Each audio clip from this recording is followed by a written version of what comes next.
Hello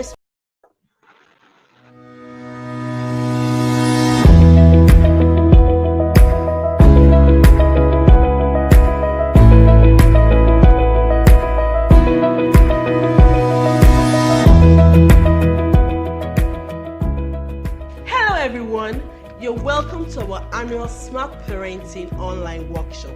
My name is Oluwatoyin Ogunkomi. I am a family life practitioner, I'm a psychologist, and I'm also the founder of Parenting Support System. I'm the author of Smart Parenting, Help Who's the Stranger in My Home, and the Parenting Journal.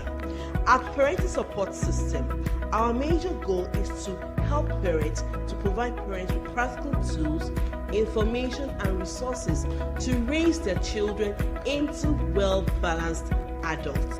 And one of the tools we provide parents is our workshop. Every year, we have our annual workshop where we invite parents, where we provide them with skills, tools, and resources on how to raise their children for the year. Our theme for this year is preparing your adolescents for the future. It's no longer news that the world is evolving.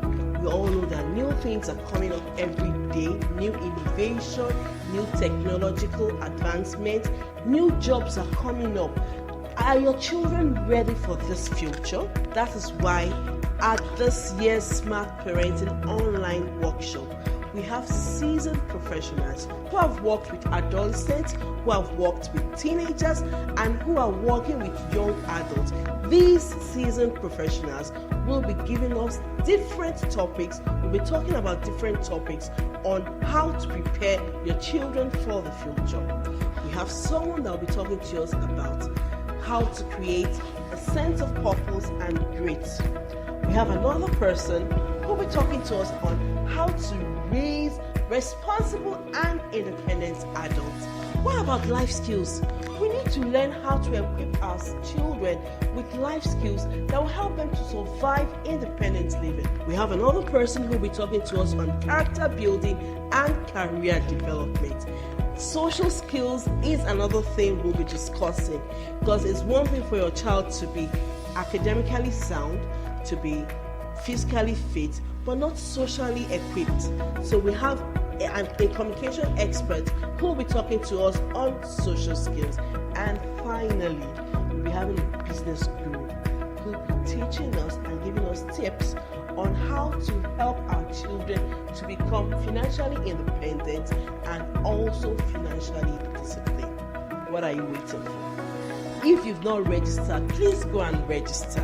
Invite your friends, invite other parents of adolescents, other parents of emerging adults to be part of this workshop, and you wouldn't regret that you did. Thank you.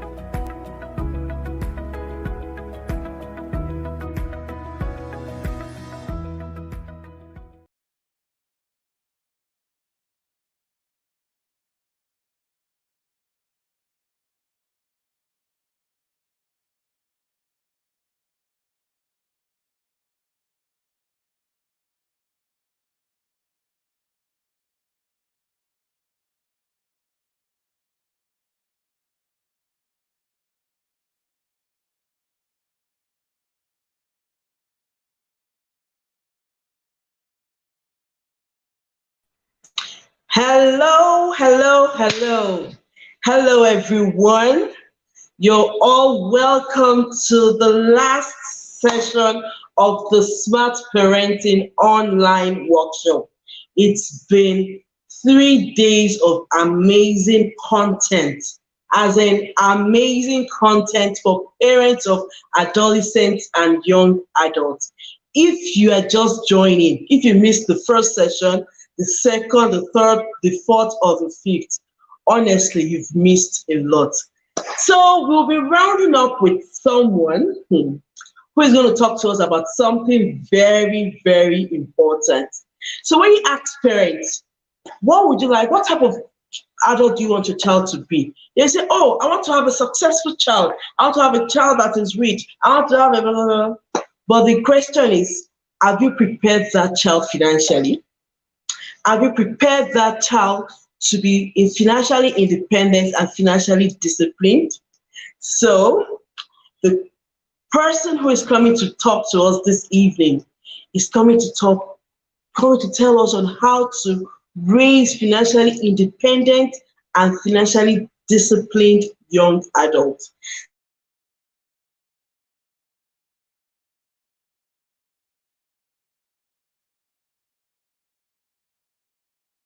This person is Emmanuel. Emmanuel is popularly known as the Millennium Entrepreneur.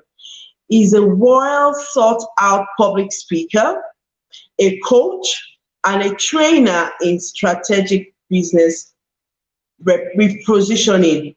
He's also a retired banking professional. He's an entrepreneur. He's an investor. He's a business owner. He's worked in the bank for over 13 years. He's worked in 3 commercial banks. He has started his own, okay, and he started his entrepreneurship pursuits while as a teller in the bank.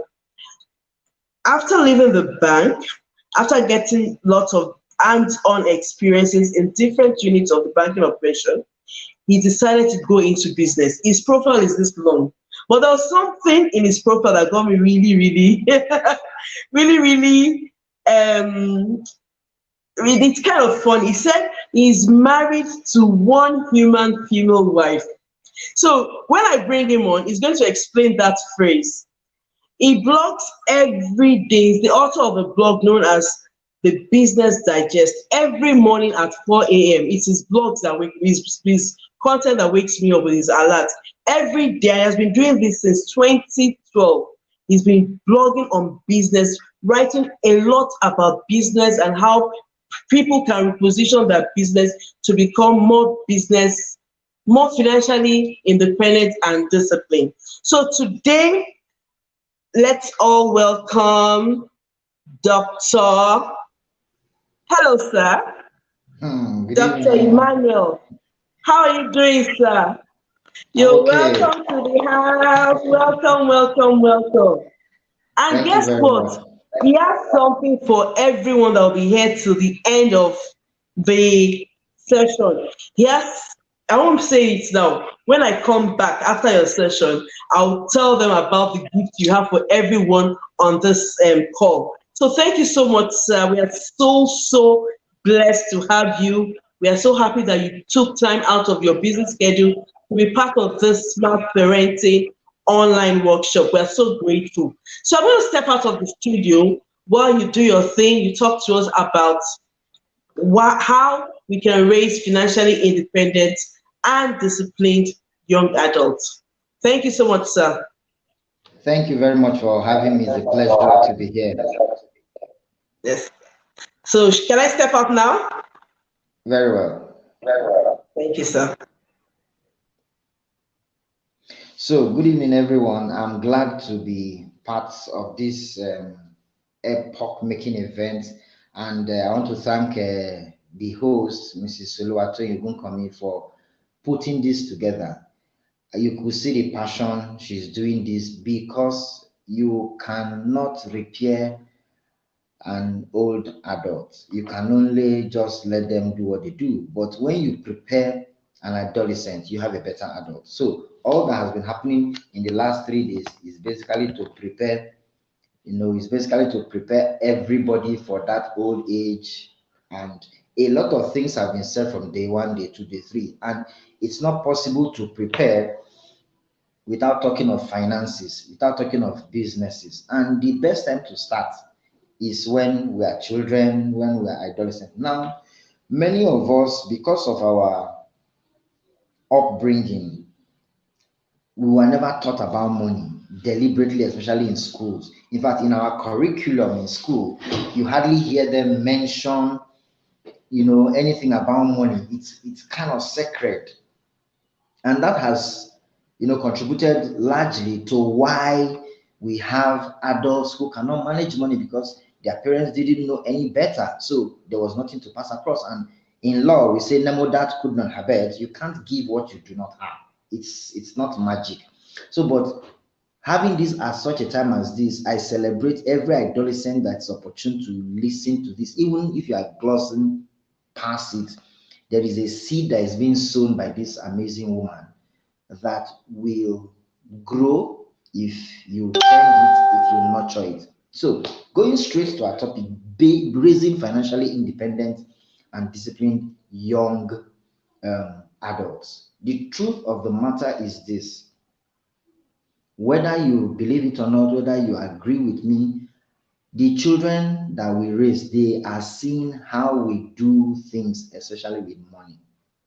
You may not deliberately sit them down to tell them, do like this, do like this, do like this, but they are seeing it. And as they are seeing it, they are taking lessons from it to form a pattern for their life. So, why not become deliberate about it? Why not be deliberate about it? Since they're going to pick things from what they see you do, then you don't have a choice than to be deliberate. And that's why I tell people. So here we are saying that for us to have better adults in future in every sphere of life, we must raise them to be responsible. And I'll start this way. Because our parents didn't know about money, they probably didn't teach us about money. So we just grew up as young adults, just exchange ideas with our friends, and that was all we knew. But most of those things were picked up were wrong lessons, and we needed to know that these things are not good. Now, let me ask a question. Simple question. What is financial resources to you? If you can hear me, write it down in the comment section in the Facebook. What is financial resources to you? What is financial resources to you? Incidentally, I'll give you the answer. People think money is the only financial resources. There are three basic financial resources. One of them is your time. The second is people. It is the third that's money. If you cannot manage your time, if you cannot manage and relate with people, you obviously cannot manage money. That's basic. So when you don't keep tabs with your time, you can just loaf around, you can just do whatever you can, you are losing time. That's why in some parlance they said time is money. Time is money because it is what you do with your time that can be converted. That's why in Europe you are paid your remuneration based on the hours you work. That's to tell you the importance of time and timing. So what are financial resources? Like I mentioned, number one is your time. Time is a reducing balance of equivocal resources given to each and every one of us. 86,400 seconds has been credited to every living being as of today. And by 11:59 p.m., another will be credited to you. But you need to give account of the 86,400 seconds that was credited to you from the blast of the whistle on a daily basis. So we need to level our expectations and understand that time needs to be redeemed. The Holy Writ said, redeeming the time because the days are evil. Because there are a lot of things you can do with your time. How you manage your time, your children are seeing. How you relate with people, your social capital, your children are seeing. How you spend money, how you allocate money, your children are seeing. So it's now sweeter if you are now deliberate about teaching them about money. I took a training session some years ago, the ABC of financial intelligence, and it was to secondary school children. ABC of financial intelligence, telling them that A is not for apple, A means for asset, B is not for ball, B is for bank, C is not for cow, C is for credit, and it goes on and on. Now, I started training my daughter, who is 13, at age 5 about money. I deliberately bought two books, ABC of Financial Intelligence for children, ABC of Financial Intelligence for toddlers, and I gave her to read at 5. She's 13 today. She is definitely better off than somebody who didn't do that investment if they are put on the same scale as regards their knowledge about money. Now, until you do that and watch it grow, you wouldn't know the seeds you have sown. I beg you, if you are listening to me, be deliberate about training your children in finances. Spiritually, it's okay. Soft skill, perfect. But if they do all that and they cannot manage their resources as it concerns finance, it's a huge problem. And until we do that, by taking the bull by the horn, by ensuring we do the right things. These children will grow up to be very intelligent children, but they cannot manage money. They cannot manage time. They cannot manage people. So let's get that straight. Number two, what is financial intelligence? What is financial intelligence? I'll give you a very simple definition. That definition is in one in my ebooks I've written. Now, if you can write it down. Financial intelligence is all you know about money and other resources, what you do with what you know about these resources, and how what you do makes your life better. I take that again. Financial intelligence is what you know about money and other resources, what you do with what you know about them, and how what you do makes you better in life. Many of us know about money and other resources. Many of us are doing a lot of things, but the challenge is how are the things do we are doing making us better? And that's where the problem is. It is not in the knowing, it is in the doing. Many of us are not incapacitated of the knowledge, but we have not activated our financial knowledge. And therefore, until you activate it, you will not be able to come face to face with the reality of the challenge you face when you have to make financial decisions. And it's very critical because we must begin to tell our children the truth about money. Words like, do you think I plug money on the tree? Those are disempowering conversations. You don't tell them you don't plug money on the trees. You make them know that money is a reward for work done. Don't say I cannot go and be plugging money from the tree. Why are you asking for everything? Those are the things we heard when we were growing up, and our children shouldn't hear such anymore. And how will they not hear such? By beginning to engage them productively. Somebody say, I cannot pay my child. Am I not the one that's feeding me? But you want to teach the child to be better persons outside. Now, and I tell you this because I've invested, you know, enough in my daughter and my children. They take better financial decisions. When you are buying something for my daughter, she'll be asking you, Daddy, are you sure it's not too expensive? Are you sure I need it now? Are you sure we'll not get something cheaper? My daughter is 13. Where did that come from?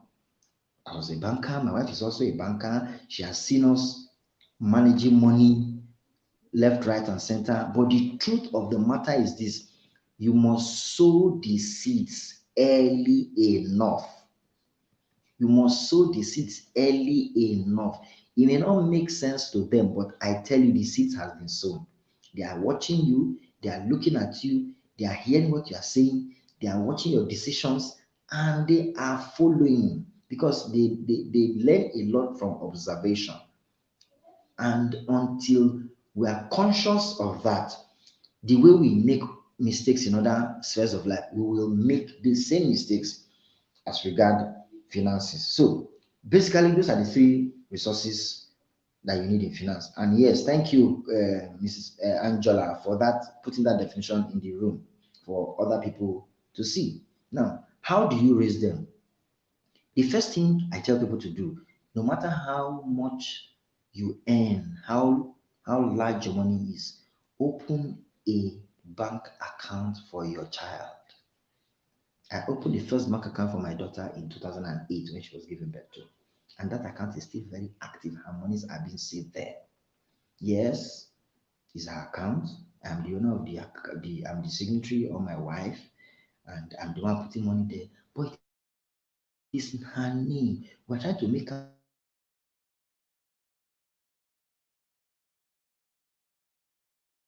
understand anytime do or make a decision as regards money. We have made her understood that over time.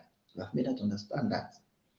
Therefore, open an account and let them know there's an account in their name, and let them know what we are doing concerning monies that have been given them, that have been put there.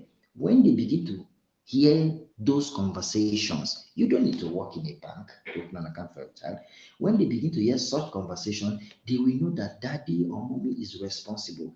You will get to a time they will even tell you, please save my money in the bank account. Right? My children do it a lot. Somebody gives them money, 1,000 naira, 500 naira. They say, Daddy, please go and let's put the money in the bank account. How did they know? Because it's a conversation that has started over time. And whether you like it or not, you are sowing a seed for them to be able to be responsible adolescents. Because once they enter the higher institution, they are gone. They only come for holidays in your house. They are already mixing up with new friends, having new environment, new colleagues, new bodies. And the truth is, it is what you have invested in them that they live with. That's the truth. And if you don't do that, there's a huge problem. They will be influenced by what is outside. But once you have been able to do that, it will take hard work or harder work for somebody to influence them negatively because they've imbibed this culture in their home for over 15, 16, 17 years, depending on when your child enters the higher institution. And that is why many people cannot manage money even when they get fantastic jobs because they have been battered, beaten as children, as adults, so they know next to nothing as regards finances. And once they don't know, it will take a whole lot for them to be able to come back, and it's difficult. It's not impossible, but it's quite difficult. So did I have a father who was a banker? No. My mother a banker? No. So, but where did I learn it? I had to learn it on the street. I told myself, with the kind of suffering I went through growing up in the institution, I will not die a pauper. It's not possible. So I had to learn her. Then working in the bank, I told myself, thank God I'm working in the bank. Thank God the salary is consistent, is big. But then I must save for the rainy day because you don't determine the rainy day. That's the mistake a lot of people make. You don't determine the rainy day. The rainy day comes either by choice or by force. The rainy day comes and it is what you put aside that will be able to sustain them. Now, I was telling somebody over the weekend, you don't open a savings account for your children and have the ATM. That's not a savings account because you will be tempted and you will fall for the temptation to go and withdraw the money. I'm not saying you cannot borrow the money when there's extreme and genuine needs, but let there be accountability for whatever you do with their money. And if they are of conversation age, have that conversation with them that I borrowed money from your account, I'm returning it, or I took money from your account, I'm using it for so so and so that is meant for this. And that way, they will, you think it's not important, but it's quite important. You are registering some messages in their brain. That is when you will know that of a truth, you do not need to use horsewhip if you start telling them from childhood. They know that these are the little things. Now they know that there shouldn't be wastage of resources at home. They know there shouldn't be as little as those things are. It is telling on the finances of the family. You waste water, you waste egg, you waste food, you throw it away. All those little things, it is telling on the bottom line. When your children know that they must eat a dish only the food they know how to eat, you are teaching them to be responsible with resources because that resources came about as a result of money that was gotten from somewhere. That's the truth. But when we say, let them enjoy, it's their time. When me, I was growing up, I was suffering. Never. That's not the way it is. That is not the way it is. They must be very resourceful because the problem we have is not resources. The problem is we have is being resourceful. And when people are not resourceful, it's a big problem. You cannot be wealthy and be a wasteful person. Write that down. You cannot be a wasteful person and be wealthy. It's not possible. Being wasteful is not is quite different from being a giver. But you cannot be wasteful and be wealthy. It's never possible anywhere. Now you teach your children from the start, from the blast of the whistle, to recognize resources and do not waste them. I came back from Abuja on Thursday. And my daughter said she was going to school yesterday. She said, can she get some money to buy snacks? I said, what do you need money for snacks for? You are going to school with your lunch. So what do you need snacks for? Because you just see me after a while, she felt that they would just give her 200 naira. I didn't give her. I didn't give her. But some people say, let her enjoy it. I've not been around. Let her, how much is 200 naira?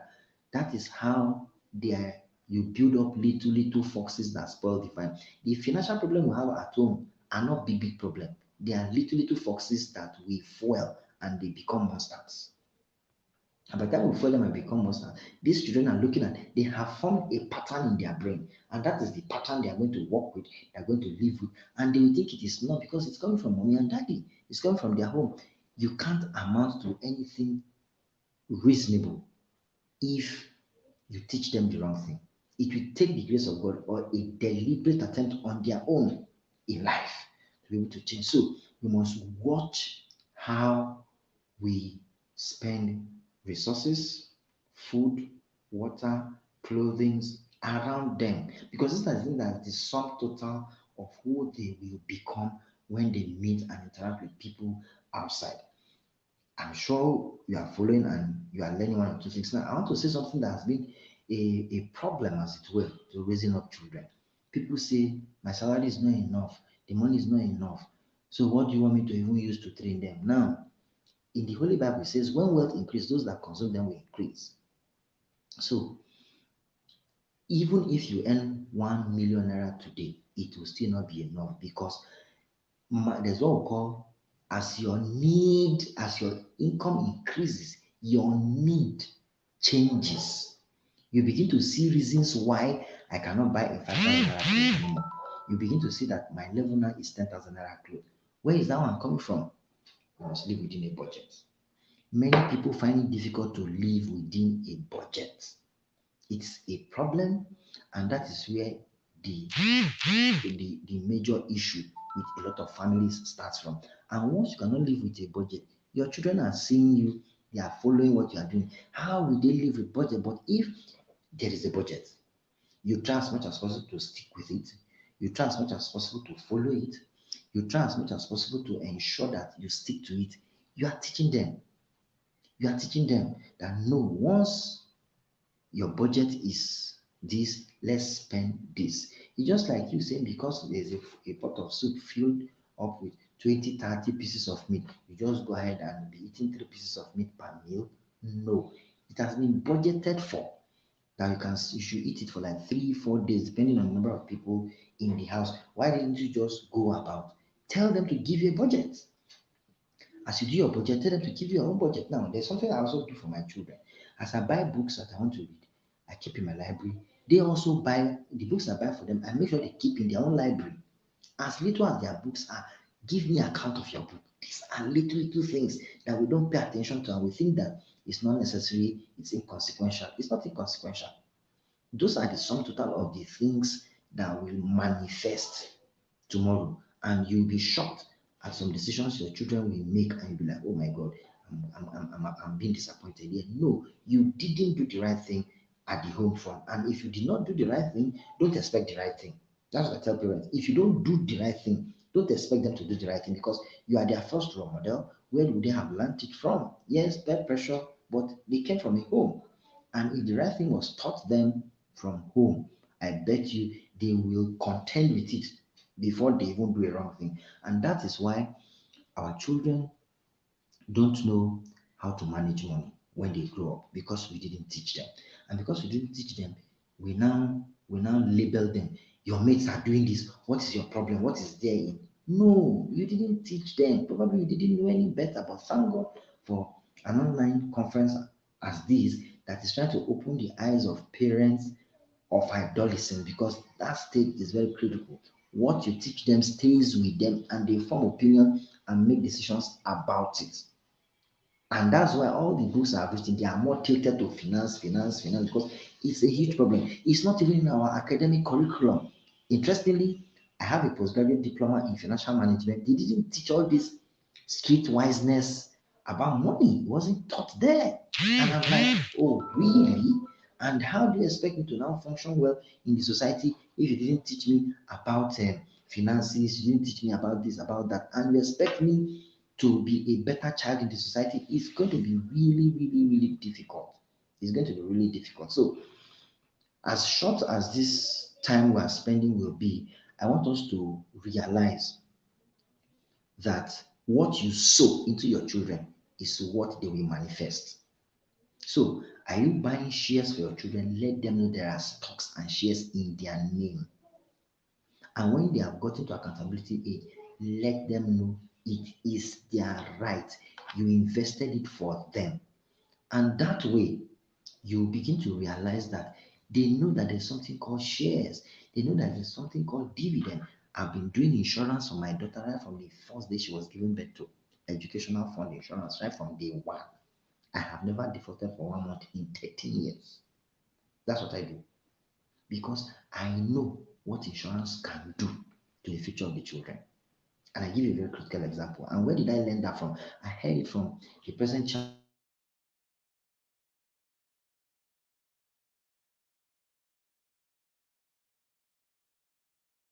of First Bank. When she was doing a radio program, I used to follow her since. So she said her father was buying shares in her name. And growing up, she knew that she didn't have anything less to do than to invest.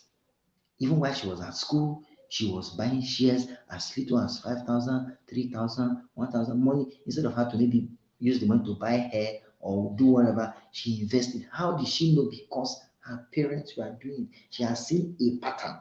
Today, she's the first chairman of First Bank. How did he? She has never worked in a bank because of the aggregate of shares she has in the bank. She didn't drop from the sky. There was an investment that was done into her life while growing up. And that is what manifested. Now she's the chairman of First Bank. And you will envy her. You don't need to envy her. A lot has been invested in her. A lot has been invested in her. What of the chairman of First Bank? Dere Awoshika. I mean, the chairman of Access Bank, Dere Awoshika. Same thing. We used to know her as the national coordinator of National Immunization Commission, but today she sits on the board of Access Bank. She's the chairman. Same with GT. It's being chaired by women. The challenge with most of us is we pay lip service to anything that has to do with investing in our children. We only say, I've sent them to school. Pick whatever course you want to read. My own parents didn't send me to the good school. No, the way we were parented is not the way we should parent our children. That's a wrong stereotype. Wrong stereotype because our parents didn't know any better. And conferences like this will all open us up to be able to, parent them better and give them the guidance they need because if we don't teach them, somebody else will teach them outside. That I can guarantee you that 101%. If you don't teach them, other people will teach them outside. So, do you have the resources? You can even let your children know this house we are living in is for us. We have the document in our name, and like for me, it's a golden rule. The name on our on our property is my name and my wife's name, and the children know. They know if you have the resources, buy properties in their name. It's an investment. When they are accountable, you let them know this property belongs to them. If there are rents coming from there, we should know how to appropriate it and share it to them. So somebody asked me, why would you do insurance for your children? I said, why would I not do insurance for them? My children. Let them know that something is being kept for them. What if anything happens? They have something to fall back on what you have invested in them, and it will help them to make informed decisions around finances because they can be very intelligent, they can be very respectful, they can be very courteous, they can pray and fast, they can go to church from morning till night. If they don't know how to manage finance, it will make a shipwreck, total shipwreck of their life. And if you miss it in finances, it will be very difficult to adjust in that area because everything you are doing is to bring money to your pocket. And once the money comes and you cannot manage it, it's a problem. Many people have that challenge of not being able to manage the little resources they have. And it manifested because they were not trained. It manifested because nobody told them. It manifested because they didn't know how to do it anymore and they just guesswork, do anything they like. And even when they are buying assets for themselves, because they have no prior experience, they don't practice, they just buy assets because they feel I can own the asset when they don't need it. Now, most people, most people buy things they don't need to impress people they don't like. And at the end, they sell it off at a loss. Write that down. Most people buy things they don't need to impress people they don't like and sell it off at a loss. That is huge. And most children do that because of peer pressure. And their pocket money is the same thing with the person that is their friend, and if the person can afford it, they will just buy it. And that's what happens when they become adults and their salary earners, they compete.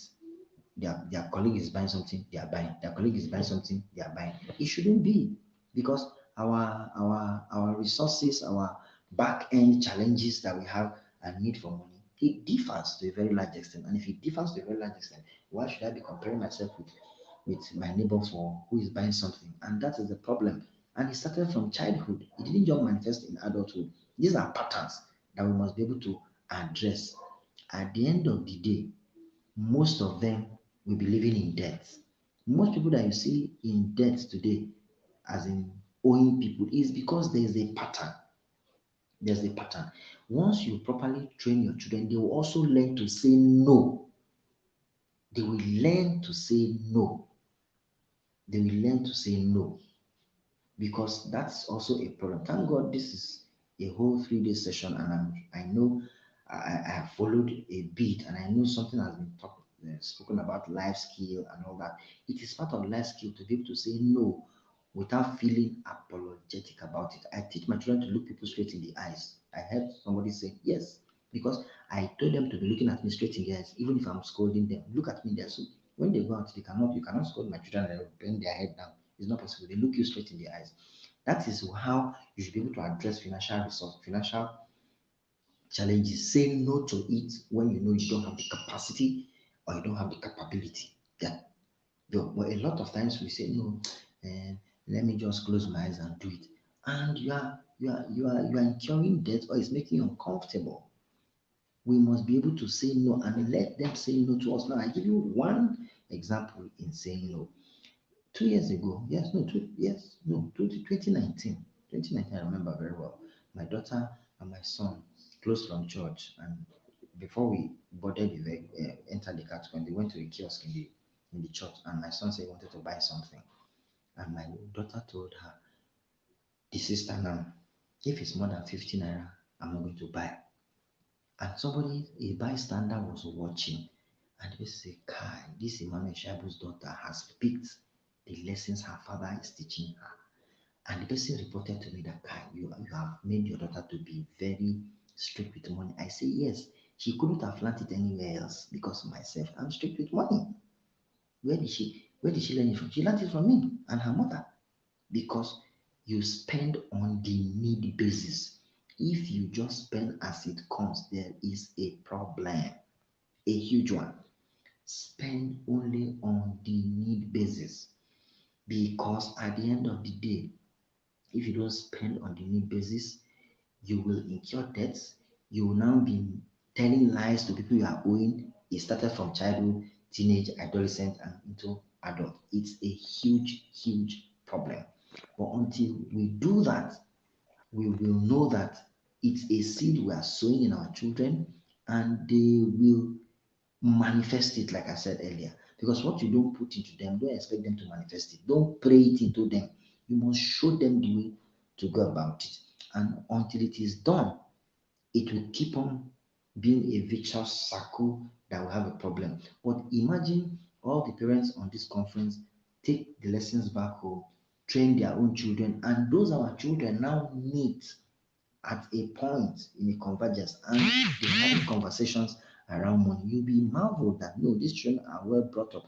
They won't know that their parents attended a conference at such a time as this, and they took those lessons back to their children and started training their children. Because once you begin to train them, yes, it may come a bit difficult, but it's not impossible.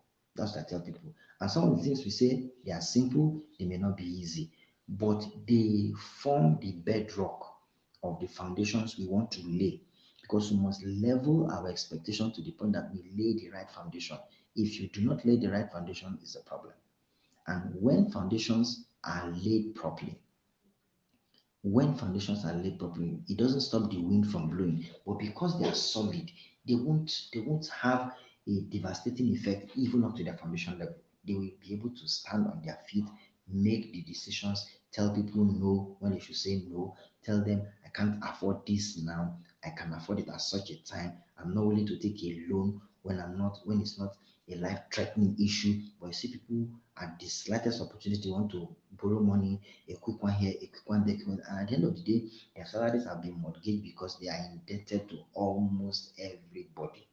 That should not be the case for our children if we give them the proper training, because that training is what they need to stand out.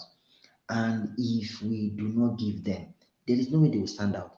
Even if they are going to stand out, they're going to stand out in shame, which nobody here on this conference is praying to happen to his or her adolescent child. I want to pause here for any comments or question. Madam Twin, you can take it up from here if there's any question before I continue to round up.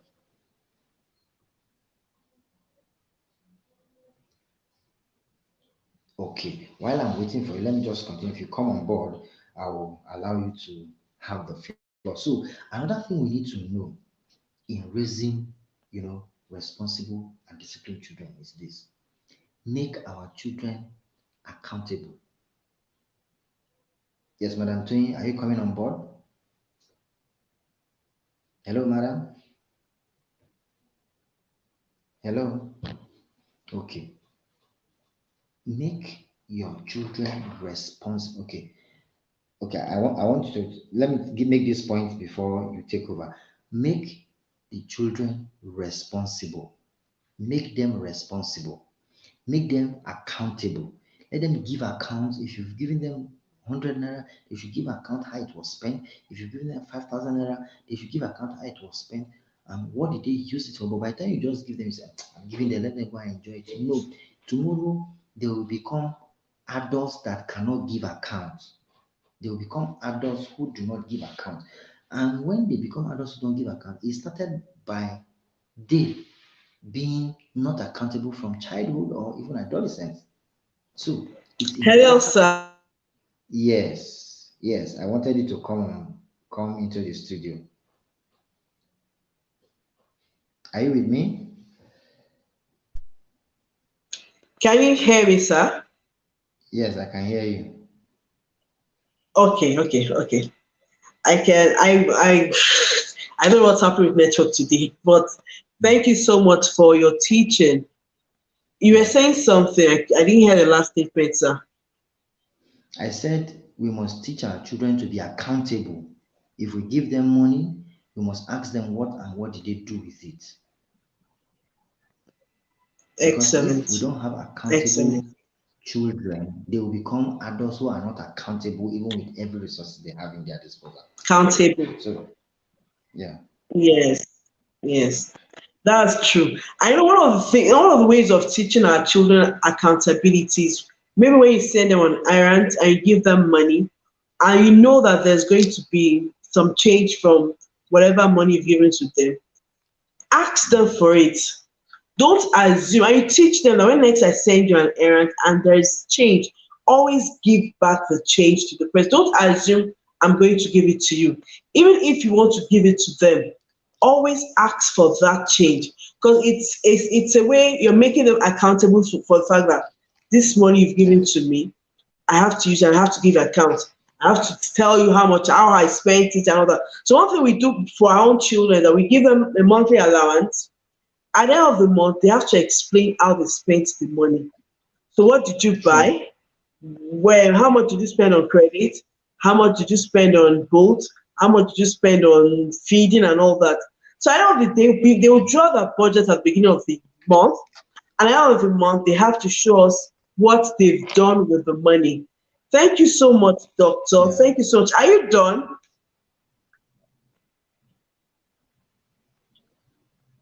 Are you done, sir? Network is doing its thing. Hello, doctor. It's going up and down, yes. Yeah, I I can said, hear are you you. done with your teaching? I, Okay. yes, I am done. I want to take questions. I asked if you are done with your teaching, sir. Yes, I'm done. I Oh, I said I want can't to really take get. questions. Can you hear me now? Okay, okay. Okay, so do we have questions? We have a comment here that someone says, I used to tell my children to write down statements of account, how it was spent. This is excellent, and which is very Fantastic. important. We have to ask our children to give an account of how they spent their money. I have a question. I have a Okay. question. While we wait for other people to post their questions, Yeah, I'm with you. while we wait for other people to post their question, yes. So he said something about we should do investments for our children. He said we should do insurance for them. That even if you buy a property in their name, and you said something about they should know about it, right? Yes. Now, won't this make them Hello, can you lazy? hear me? Yes, I can hear you. I said, won't this make them lazy? The network is cracky. Okay, Can I you hear can hear me? you very well. But can you hear me, sir? Okay, let me have your, yeah, I can hear you. Let me have your question again. Can you hear me? Okay, Yes, I I said can. that when you were talking, you said that we should buy shares in the name of our children, that we can buy shares in their name, we can buy insurance in their name, we can buy properties in their names and all that. And I asked, won't this make them lazy? Because I've heard a story of a particular family that when they did all that, the children are well educated and all that. But apart from the fact that they're well educated, they have so many properties in their name, and they feel they don't have any reason to work. Like, what are they working for? Is it not money they're working for? So if we do all this for our children, if they know that I have property here, I have house there, I have shares there, why do I have to work? Won't it make them lazy? That's the question. Now, let me give you two examples to answering your question. We, can you hear me, madam? Okay, sir. You know the popular Costaris Motors, Yes, Cosmos I can. Madonka. You know the popular Costaris Motors, Cosmos Madonka. Can you hear Yes. me? With all the wealth he had, his children were still good. Yes, Coscaris Motors. Yes, with all the wealth he had, his children were still entering Molue to go to University of Lagos. He didn't make them, he had the money to give each of them cars to be driving from home to school, but they were entering Molue. He made them to understand that yes, your father is rich, but it's as a result of hard work. If you remember, I said that at the beginning, as a result of hard Okay. work. Now, if they become lazy, then it's our own fault as the parents that made them lazy. We made them to have those entitlement mentality, which is wrong. If they have shares in Yes. their name, it is because you want to endow them Parents. in future. Yes, because you doing that is a future security, not because you want them to be lazy, but because you want them to be responsible in managing it. For instance, of course, you don't do it when they are of accountability age. You begin to let them know how those things came about because you must strategically do it so that they don't have this entitlement mentality or destination addiction in psychology that you must work for it until because what you don't have the right to spend money you have not earned, and earning can be as a result of even willed to you because somebody worked for it. But What? then Yeah. if you become lazy, it is because your parents didn't give you the right lessons, and that is why I like that you put this at the last part of the conference so that everything we have said from the beginning is all important to build a wholesome adolescent who becomes an adult.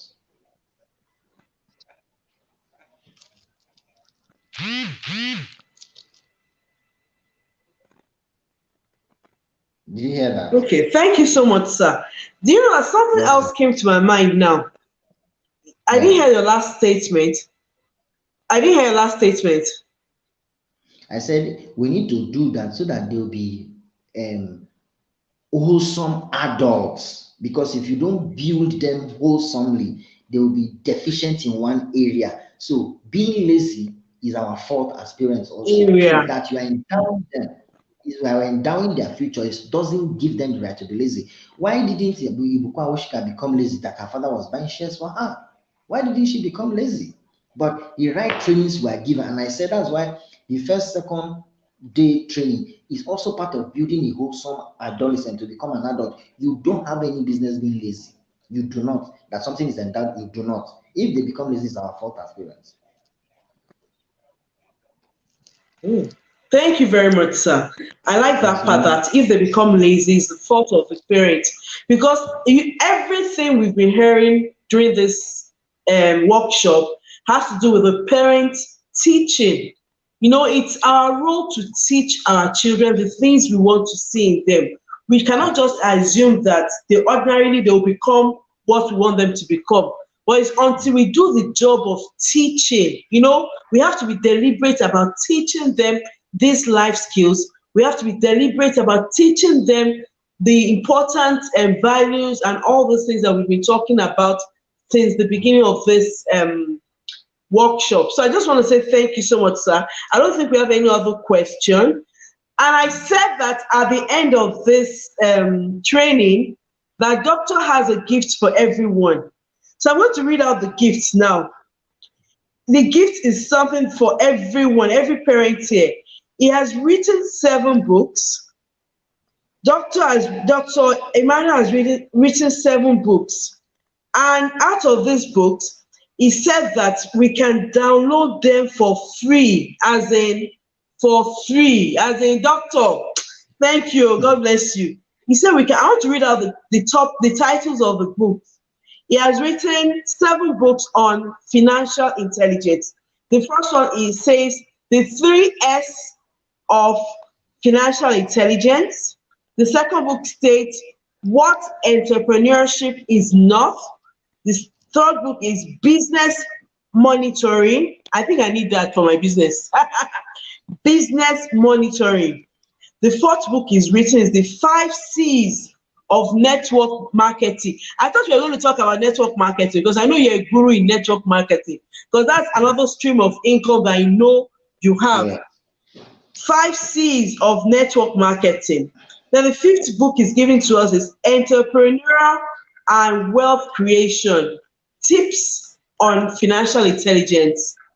Then the sixth book is, okay, we have a comment here. Yes, I can read the comments from here. Okay. The sixth book is The Dynamics of Economic Osmosis in the Nigerian Banking Industry. And the seventh book is given to us. The title is Electronic Banking and Advancement in Business Strategies. Okay, can read it. So if you know you want these books are free. All 7 are free. If you know you want these books, doctor, can I put a caveat to it? Go ahead. Can I Go give them a ahead. condition to download these free books? Go ahead. Go ahead. Can you hear me? Yes, I can. I say you can go ahead. Can you hear me? Yes, I can. I say you can go ahead. Put the caveat. Okay. I said I'm going to attach. I'm going to attach a condition. But because I love the parents of this group just like that, I will allow them to take it for free. So if you know you want these books, you have to download them on his website, from his website. I'll put the link. Kofo, please, can you help us put the link? The link is www.emmaglobalconcept.org. Let me try and type it somewhere. www.emmaglobalconcept.org. That's the link for the free download. We're getting these books, 7 ebooks from Doctor, all free. All you need to do is just to download them. I'm going to post it on our on our group. Any one of you that wants these books, you can just click on the link I'm going to post and download them. Doctor, I just want to say thank you very much. I really, really, really, really, really appreciate you. Thank you for being part of this workshop.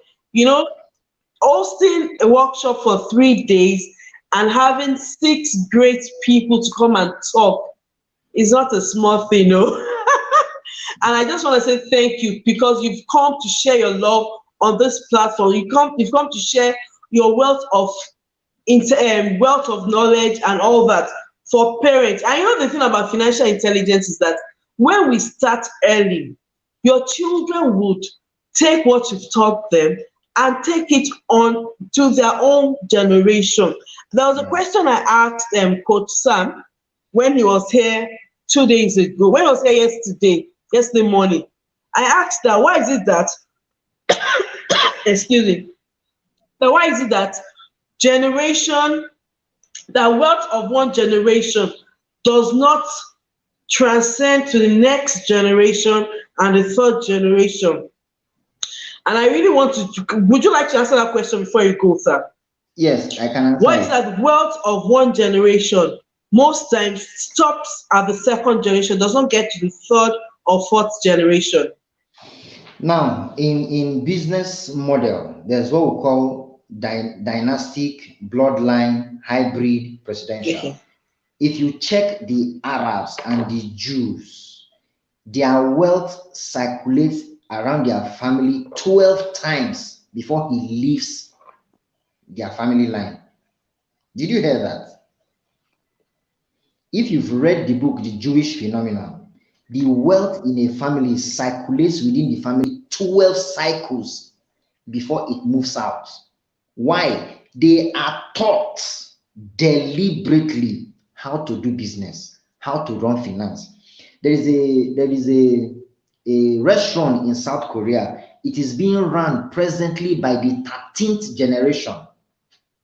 13th generation, because they are taught deliberately. So we Hmm. don't teach our people. We feel that they will come and do it better than us. They will come and take over my business.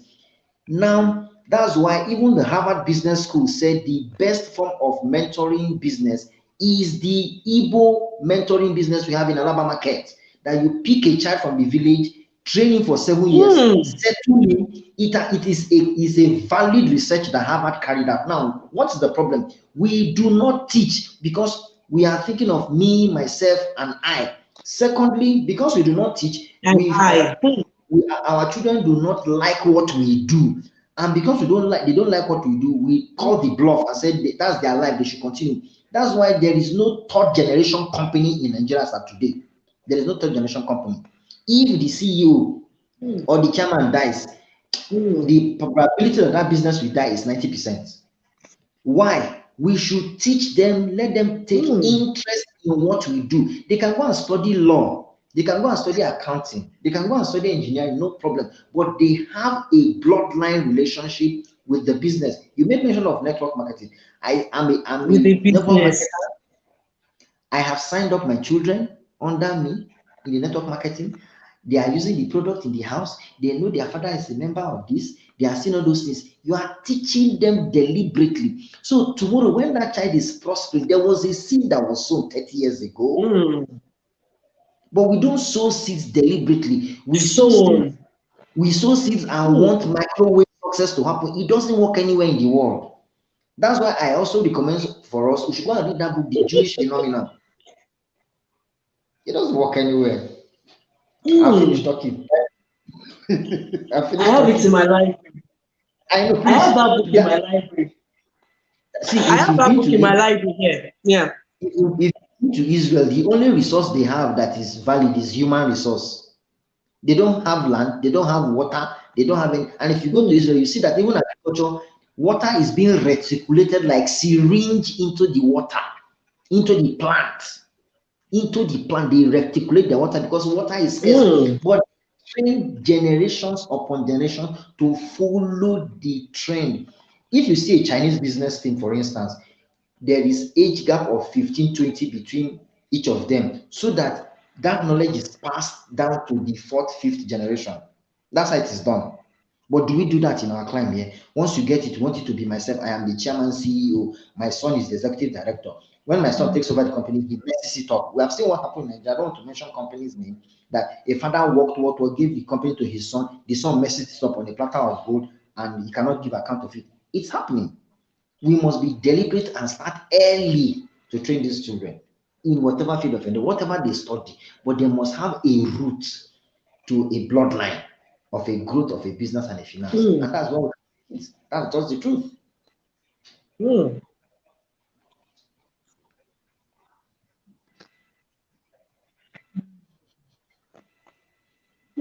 Thank you so much, sir. God bless you. As in, I've learned a lot, a lot, a lot, a lot. Thanks a lot. God bless you. So I'm going to take you out of the studio now. Your time is, in fact, we've overshot our time. It's already past 9. Thank you so much. God bless you, sir. Wow. Wow. This past 3 days have been awesome, explosive. We've had 6 talking on different subjects, starting from Isefwa to Coach Sam to Fini Chichi to Omalade Oyeleke to Chioma Moma, and we're now rounding it up with Dr. Emmanuel Idenyi. Thank you so much for all of you that have been here. Thank you so much for being part of this year's Smart Parenting online workshop. And this workshop is being powered by the Parenting Support System. Parenting Support System is an organization that helps parents, that provide parents with practical tools, as in practical tools and information to raise well-balanced children. And part of the tools we have books. I have my books. We have books. We have workshops like this. We have trainings. We have online trainings. We have seminars. We have accountability groups where you come, we hold you accountable to your goals. We also have group coaching. We do counseling. Parenting Support System is a one-stop shop for parents on how to groom, raise well-balanced children. For those that are joining us for the first time, for those that you're just hearing about Parenting Support System, you can follow us on Facebook, Parenting Support System.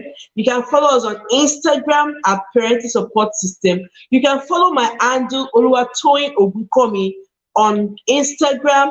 On Facebook, I'm also Oluwatoyin Ogunkomi. On Twitter, I'm TT Ogunkomi. We have so many goodies for parents. And like Dr. Emmanuel has given us some free ebooks. I'll post the link to his website on my platform. That's on the platform, Parenting Support System. For all the parents of Parenting Support System platform, you get those ebooks free. All you need to do is to click on his website and download them. Thank you so much, everyone. Thank you for being part of this workshop. Next week, we have so many programs coming up for parents. All you need to do is to follow us to learn more about all our workshops, all our seminars, all our books, everything we have. We have quite a lot of content for parents of adolescents and young adults. Thank you so much. I'm so honored to have all of you here. God bless you. So have a nice evening. Get ready for church, those going to church tomorrow, and have a blessed week and a wonderful year ahead. Thank you. Bye.